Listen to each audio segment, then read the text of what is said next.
लोग पूछ रहे हैं कि सर ये जो केवाईसी वाला अपडेट बताया था और ये जो चेक वाला अपडेट बताया था, क्या ये वेबसाइट पे अप्लाई हो चुका है? क्या अब हमें इस दो अपडेट्स का फ़ायदा मिलना शुरू हो गया है? इस वीडियो में हम यही जानेंगे। आज है 7 अप्रैल, 9 बजे रात में हुए हैं टाइम, और मैं आपको ये एक्चुअल में केसेस दिखा रहा हूँ जहाँ पे बैंक ऑटोमेटिक अपडेट होने की चीज़ है। तो वो मैं आपको सीधे सीधे दिखा देता हूँ स्क्रीन पे। एम्प्लॉय में जाएंगे, होम पे जाएंगे, यहाँ आप मैनेज पे जा रहे हैं, मैनेज पे जाके केवाईसी में जाएंगे। आप यहाँ देख सकते हैं कि वेरीफाई ऑनलाइन बाय बैंक लिखा आ रहा है। इसका ये मतलब होता है कि अब आपका ऑटोमेटिक बैंक द्वारा अप्रूव हो गया है। मैंने यहाँ पे ये एक्चुअल केस दिखा दिया आपको, साथ में ही मैं आपको फॉर्म वाला भी सिस्टम दिखा देता हूँ। यहाँ पे एक फॉर्म मैंने भरा है जहाँ पे ये वाला फॉर्म नंबर 10D है।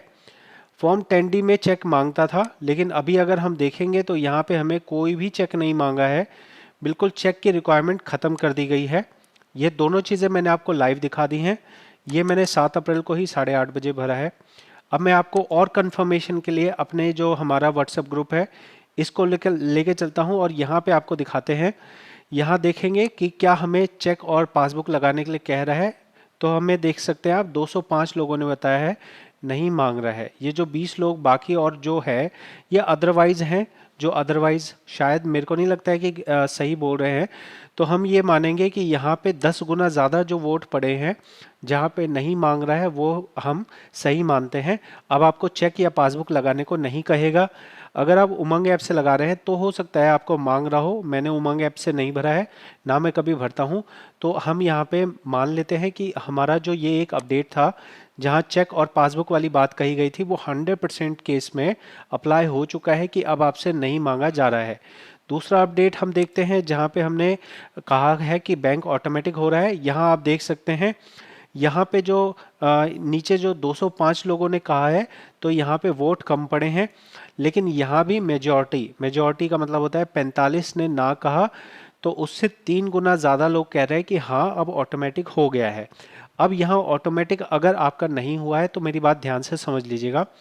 आपको क्या करना है, अगर आपका पहले से रिक्वेस्ट लगी हुई है, अगर आपकी रिक्वेस्ट पहले से लगी है जो कि पेंडिंग एट एम्प्लॉयर आ रहा है, तो आपको उस रिक्वेस्ट को कैंसिल कर देना है। 7 अप्रैल 2025 के बाद में आपको एक नई रिक्वेस्ट लगानी है। आप नई रिक्वेस्ट लगाइए। अगर हो सके, अगर हो सके तो स्टेट बैंक में अगर अकाउंट हो, पंजाब नेशनल में अकाउंट हो, अगर दो ऑप्शन है आपके पास, अगर मान लीजिए आपके पास दो खाते हैं, आपके पास स्टेट बैंक भी है, आपके पास एचडीएफसी बैंक भी है, तो आप स्टेट बैंक लगाइए। स्टेट बैंक जो है वो ईपीएफओ वालों का अपना बैंक इससे कनेक्टेड है, मतलब एसबीआई में ही सारा फंड वगैरह होता है। तो एसबीआई से होना ज़्यादा आसान है। और अगर आपको ऐसा लगे कि भाई हमें जल्दी करवाना है, फास्टेस्ट तरीके से करवाना है, तो हमें एसबीआई में अकाउंट हम खोल सकते हैं।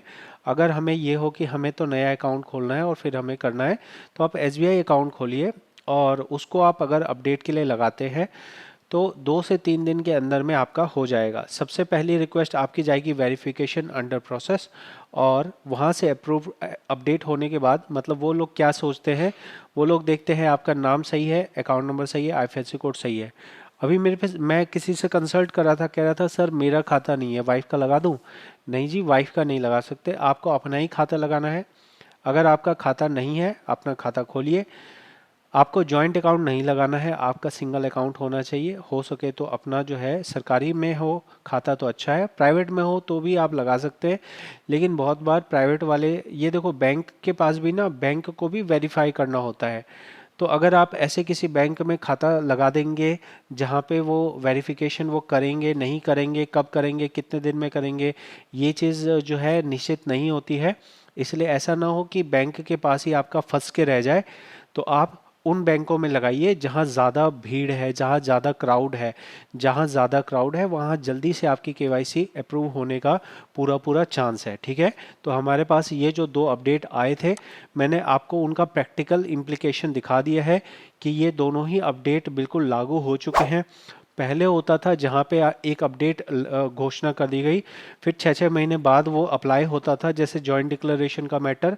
लेकिन अब वो टाइम चले गए हैं। अब जो भी अनाउंसमेंट होती है उस अनाउंसमेंट के 1 से 2 दिन के अंदर ही वो चीज़ अप्लाई हो जाती है, वो चीज़ आपको वेबसाइट पे दिख जाती है। ठीक है, तो हमें यहाँ पे आपको जो बताया है, अगर आपको अच्छा लगा हो तो आप इस चैनल को सपोर्ट कर सकते हैं सब्सक्राइब करके।